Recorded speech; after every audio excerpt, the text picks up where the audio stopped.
Hello, everybody, and welcome to Confident Compounding with Corey Kramer. I'm back at it with individual stock analysis this video, like I promised.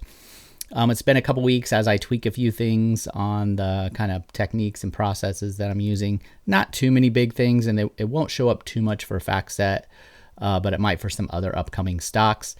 As always, not individual investing advice, just how I analyze stocks. We're looking at FactSet Research Systems, ticker FDS. Stock is down about 45%. I've had quite a few requests for it.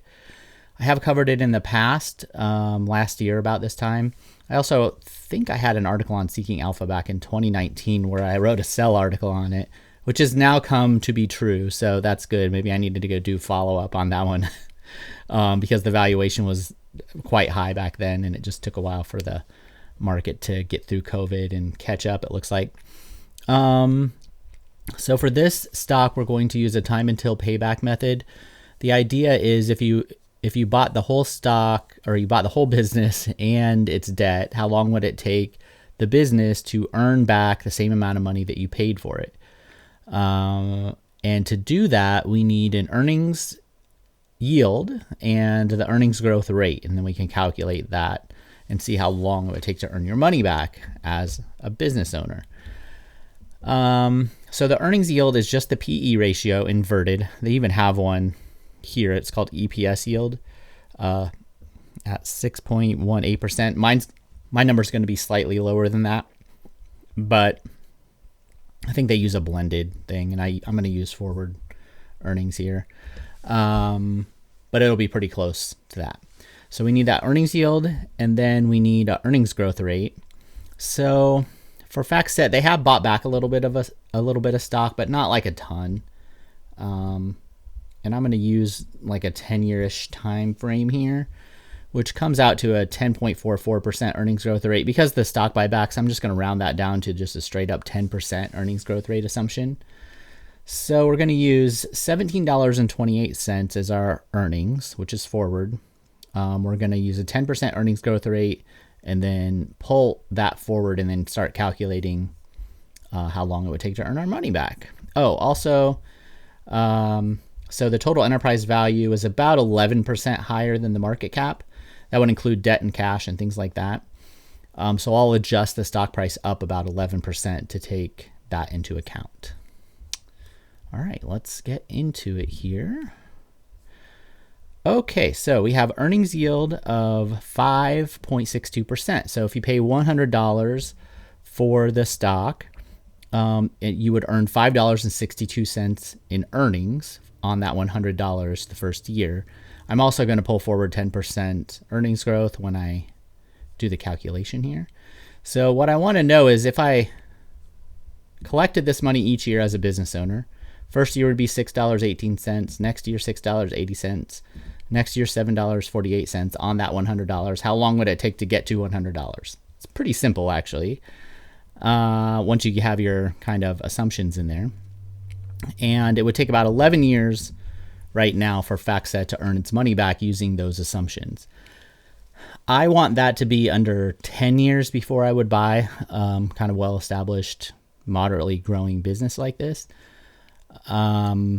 So in order for the number of years it takes to earn your money back to go down, you need to pay less for the business, because the less you pay, the higher. Like if I was to only pay, I don't know, $150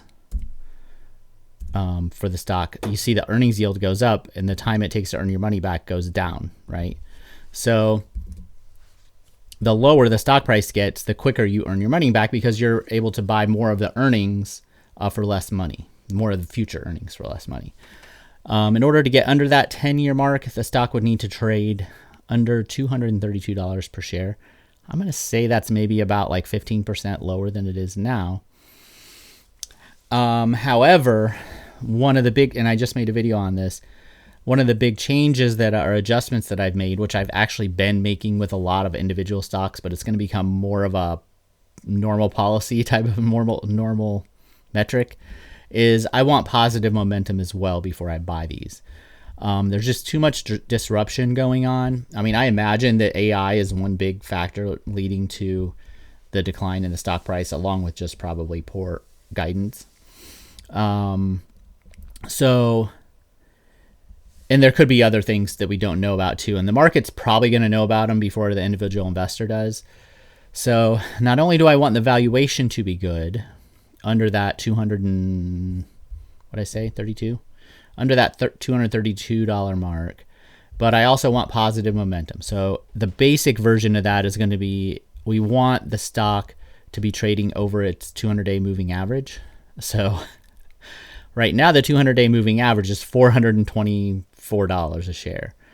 So, but as time goes on, the longer the stock price stays lower, that 200-day moving average will come down and down and down to meet it.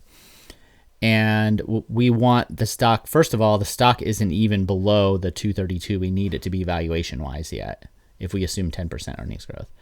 So it needs to get below that, and then it needs to bottom out and then start coming up and surpass wherever the 200-day moving average is. And you can look this up, 200-day simple moving average. It's on any stockbroker website that you use to buy your stocks will have that.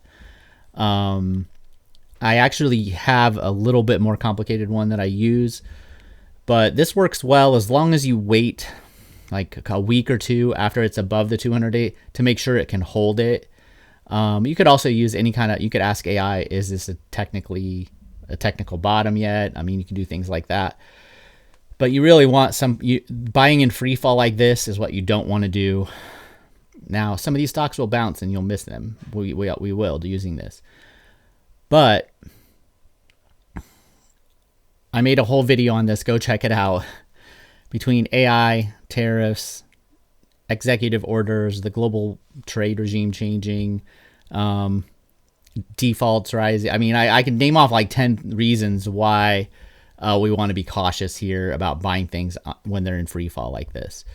So being patient, letting the bottom actually happen, because a lot of these businesses I think are going to, like if I was to make a prediction based on what I see right here, and I haven't even really looked up anything on FactSet, probably this $17.28 isn't going to hit, is going to miss this year over the next 12 months. And it'll probably go down lower. The market probably can foresee some of this. It has data that we just don't have easily accessible to us. And now the market might overdo it, which is what we're kind of counting on. We want the market to overshoot to the downside, a new earnings bottom. I used Disney as an example in my last video. Now the earnings decline has not happened yet here, but the market is predicting that it will. And what I'm saying is we don't want to trust the market, but we want to defer to it for a while. So what we want is for this to come down. I don't know when the last time it was even. I mean, the thing is these stocks have been trading at elevated valuations they didn't deserve for a long time. So it never deserved to be this expensive, and it can look cheap relative to the past, but it's not. Even just using the basic metrics that I have, yeah, it's down 45%. When it's down 50%, it will be okay if they can grow earnings 10% from here a year. But we want to make sure we want to have more evidence that they can do that, basically, is what I'm saying. So we want it to go down, dip really low, let that moving average come down, and if they actually still earn this, then that would be great, but I don't think they probably will. Now, what we can do is, instead of, let's say they really earn $14 a share or something, we could either use this $16.98 or as just kind of a fixed EPS kind of rebound assumption, right? That they could come back to over time. There's some different techniques that we can use so we don't get too negative along with the market, because if you're always just chasing the market, then you're never going to get like a very good deal. You'll never buy things, basically. So at some point you have to assume that they can recover earnings wise. And probably what I would do is just use that $16.98 as like a fixed earnings valuation thing, which will maybe lower the, because we know they can earn that. And then really once we get below a certain level, we're using technicals to figure out when to buy, and we're having trust that the earnings will come out of the bottom, right? So if we look at Disney, we can see what it looks like, at least to see what the pattern looks like. So you see this dip. pay no attention to the stock price. The market got out of its mind there. But earnings wise, they came down, they formed a bottom, and now they're recovering. Most stocks would keep falling a little bit too much. Maybe they start anticipating this recovery and kind of go like that a little bit.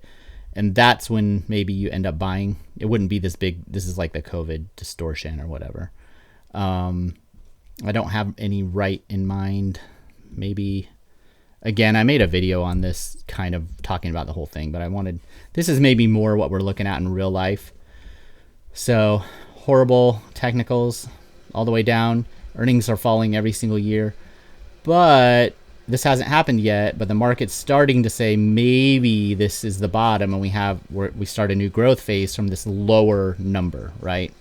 I think there's going to be a lot of stocks like this, especially if we have even a minor recession. I don't know. There's so many different scenarios that you can causes that it could be. It could be even AI disrupts the business. Then they eventually adjust. They form a lower earnings bottom, and then maybe they start to grow again.